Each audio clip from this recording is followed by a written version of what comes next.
Belgium was blessed by having one of the easiest groups in the entire World Cup. The most reasonable result for Belgium would be to win their first two games and have an opportunity to rest in the third. But no, for the first time we saw an issue that will become a trend for Belgium's entire World Cup. The failure to understand football in systems. Against Egypt, Belgium played with Doku and Trossard on the wings. Both like to come inside. De Bruyne in midfield likes to step up.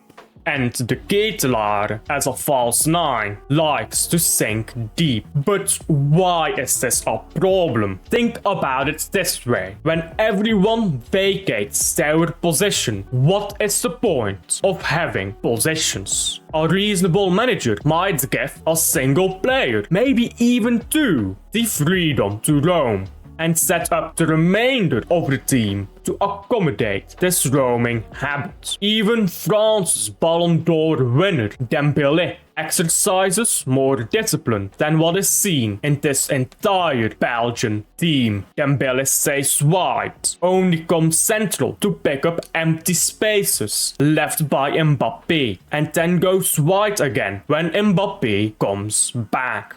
For Belgium, players run around, but no one picks up their position. Everyone wants to invert at the same time. Sometimes they'll give way to the other, but there's no order to it. It's random. Furthermore, neither Tielemans nor Onana are sufficient midfielders for the task at hand. While they may have different individual qualities, neither of them are suited to taking on deep blocks. A defensive midfielder playing against a deep block needs passing ability and range. Onana has neither.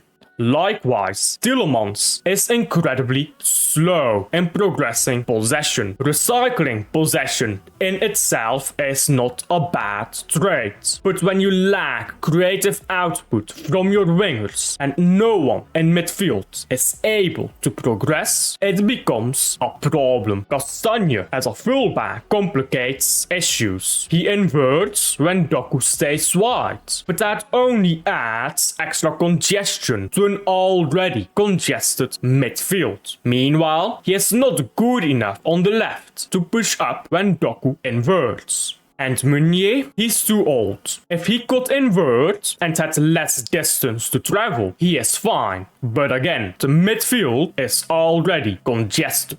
All of these issues I will not explain again in detail for the rest of the video. That is because it would be redundant, but I will reference them for every single game. Because these issues from game 1 are the exact same issues that are carried into the final game against Spain. Skipping ahead to the New Zealand game, Belgium finally put together a solid performance. Something worked. Trossard's output and Doku's ability to work the back line. Now, do you understand why?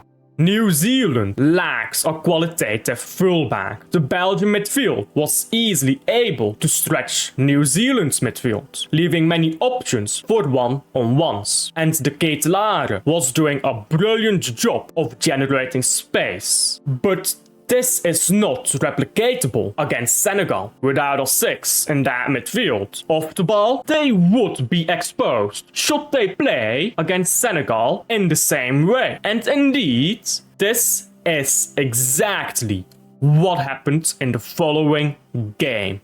Furthermore, better fullbacks will not be impressed as easily by constant dribbles. And quite frankly, Trossard did not play that well either. He scored 2 rebounds that landed by his feet. One of them, a decent finish, to be fair, but also not something you can rely on against better defenses. Against Senegal, Trossard came into his game better after Doku came off. that is no surprise. Lukebakio happily held to it, and Laskin, who came into the midfield, added the off-ball cover that was lacking before. Lastly, Senegal took off all three of their midfielders, where everyone sees a brilliant comeback on Belgium's side. I see Senegal committing tactical suicide and Belgium being showered with praise for standing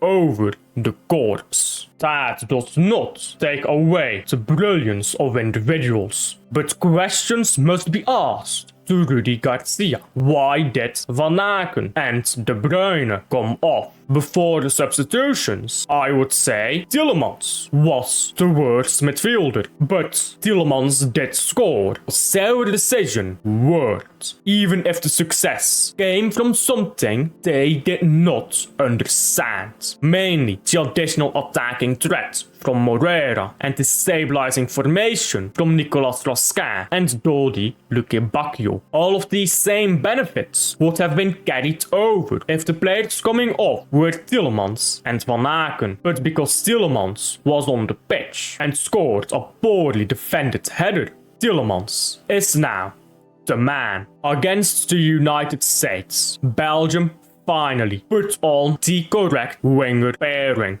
Trossard and Lukebakio, one winger who inverts and the other who adjusts to the aforementioned. The addition of Laskin to the starting formation also meant Belgium had a midfielder qualitative both on and off the ball. But again, why did Belgium actually win so strongly? The first goal from Belgium came about through sheer individual brilliance from Laskin that had nothing to do with tactical setup. The conceded goal was just bad luck on a free kick.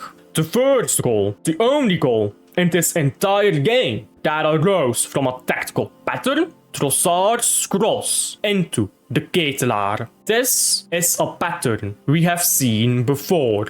When Trossard is paired with a winger who compensates for him, Trossard can get into the positions he needs to provide output. And the Ketelaar, when pushed up as a striker rather than dropping down as a false nine, can also do his job. This is genuinely good wing play. And I'm sorry to spoil it for you, but Rudy Garcia did not understand why. The next game was straight back to Doku and Trossard on the wings. Both of them running everywhere, neither of them opening spaces for the other to run into. This time, the midfield was fine, with Laskin starting. No Tielemans due to injury, but I find that Van Aken is the more press-resistant and more forward-going player.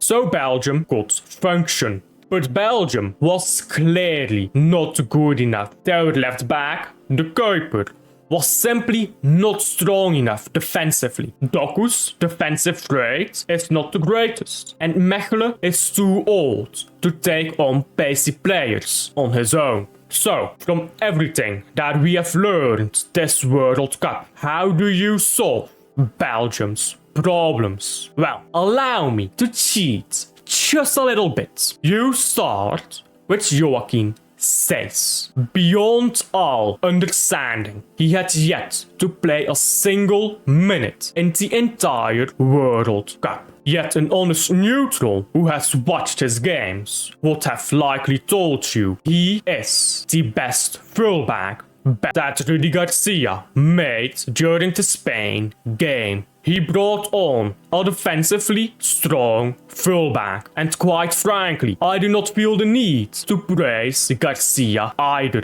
It was very clear that there needed to be defensive reinforcements on the left. We're not talking about a masterstroke of tactics here. We're talking about reactive instinct being correct. That is not worthy of praise at a professional level. Taking off Trossard and Van Aken is where Garcia's lack of understanding once again resurfaced. The midfield was not the problem been on the wings all game. And now Witsel, old and questionable in reliability, was coming on. It was an unnecessary gamble. Furthermore, Trossard came off. Trossard is the winger that had been bringing output. When you need a goal, you do not take off the person most likely to score. De Ketelaere, who had played well so far this game, was pushed to the wing. Bringing on Lukaku in itself is not crazy, but De Ketelaere had not played on the wings at all this World Cup, and he was already playing well up top. The areas where Belgium played well were altered in an attempt to fix problems elsewhere. All of this for an issue that could have been resolved by simply bringing on Lucky Bacchio.